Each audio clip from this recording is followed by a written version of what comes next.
Good morning everyone. Today we are going to talk about an interesting topic, phonological competence.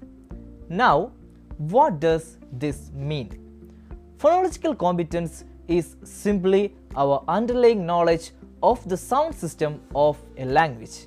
In simple words, it is the ability to pronounce words correctly and naturally.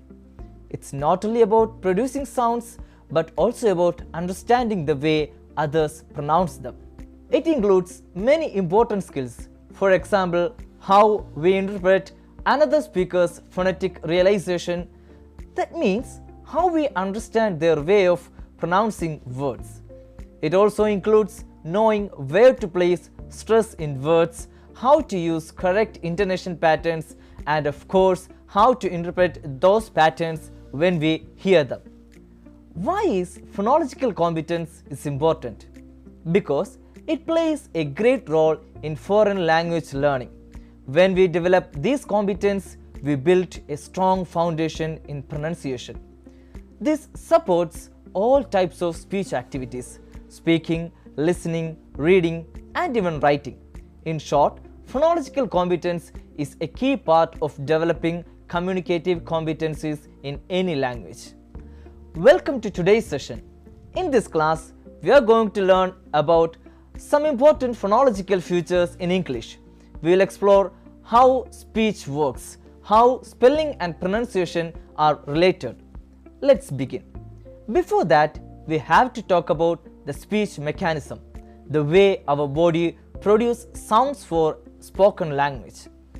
As human beings, we are gifted with the ability to produce sounds by using certain body mechanisms. Interestingly, the organs we use for speech were not originally designed for speaking. They have other biological functions. For example, the lungs supply oxygen to the blood. The vocal cords close off the windpipe or trachea and prevent food from entering it. The tongue and the teeth are mainly used for eating. But over time, these organs have become evolutionarily adapted for the production of speech. Now, when we produce spoken language, almost the entire area from the head to abdomen is involved. To understand this better, scientists divide the speech organs into three main groups. One group lies in the trunk, that mainly the lungs and related parts. One group is the throat, including the vocal cords and larynx. And the one group is the head, the tongue, the teeth, the lips, nose, etc. included in this part.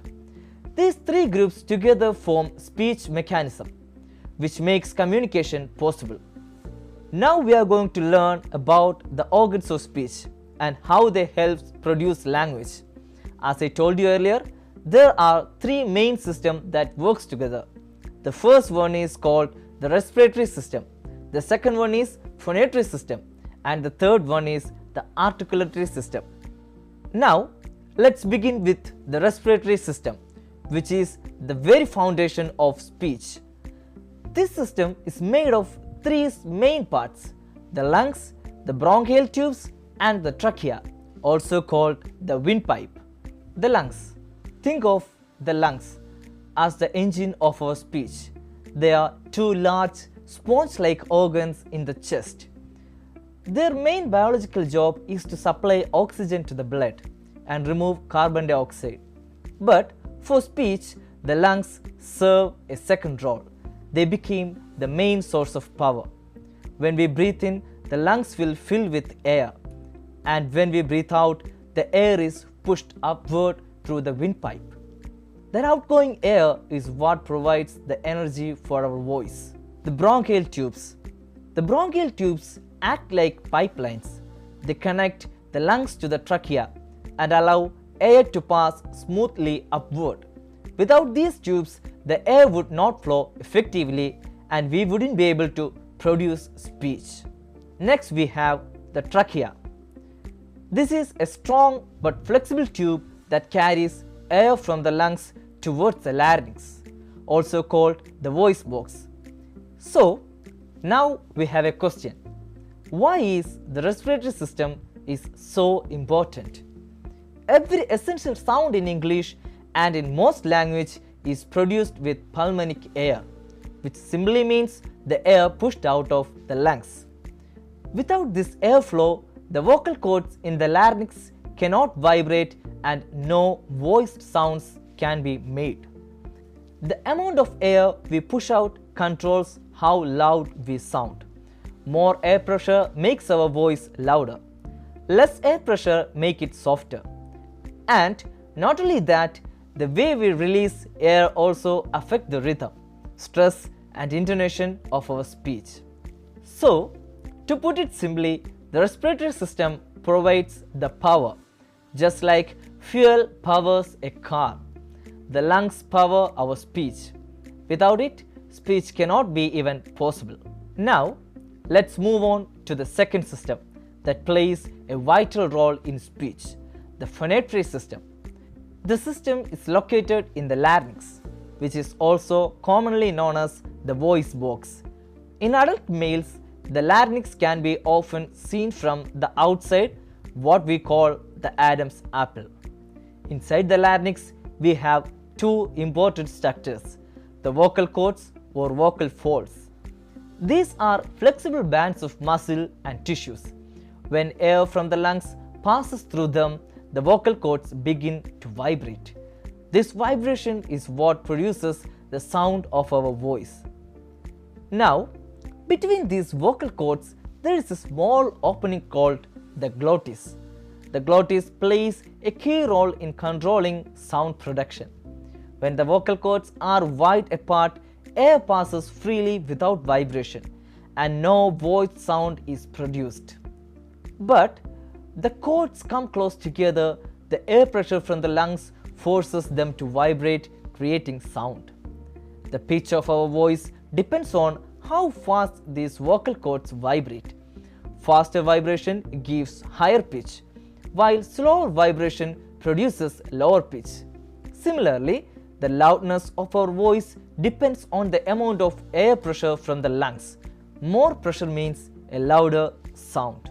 So, in short, the phonatory system is the system that transforms the simple airflow from the lungs into sound by using the vocal cords in the larynx. Without it, we would only have silent breathing, but with it, we gain the power to produce speech and voice. Now, let's look at the third and final system, the articulatory system. This system is made up of several important parts: our nose, lips, teeth, tongue, and the mouth cavity. Each of these organs have a special role in shaping raw sound into the clear words we speak. Think of it like this: the respiratory system gives us the airflow. The phonatory system creates the basic sound. The articulatory system sculpts that sound into speech. For example, when you press your lips together and release, you produce sounds like p or b. When your tongue touches the teeth, you got sounds like t or d. The nose helps with the nasal sounds like m, n. In other words, the articulatory system is the fine tuning that turns vibration into meaningful speech. For example, when you press your lips together and release, you produce sounds like p or b. When your tongue touches the teeth, you get sounds like t or d. And the nose helps the nasal sounds like m and n. In other words, the articulatory system is the fine tuning tool that turns vibration into meaningful speech. Now, it's also important to mention the ear. Even though the ear is not a direct speech organ, it plays a vital role. Why? Because speech is not only about producing sound, it's also about receiving and understanding them. Without listening, communication would never be complete. So, to summarize, the respiratory system, the phonatory system, and the articulatory system, all the three work together in perfect harmony. So, to summarize, the respiratory system, the phonatory system, and the articulatory system. All three work together in perfect harmony. They form one unified process, allowing us to speak, listen, and connect with each other through language. Now, let's do a quick task. Everyone, place your hand gently on your chest and say "ah." And what do you feel? That's your respiratory system and lungs pushing air out. There is a soft vibration. Now, place your fingers on your throat and say Z. What do you notice? That's your phonatory system, your vocal cords vibrating. Finally, let's all say pa and ta. What part of your mouth are moving? That's your articulatory system shaping the sounds. Alright everyone, let's bring today's class to a close. We explored the three main systems of speech production. The respiratory system, which provides the air, the fuel for speech. The phonatory system, where the vocal cords vibrate to create sound. Then the articulatory system, where our lips, tongue, teeth, and other parts shape that sound into words.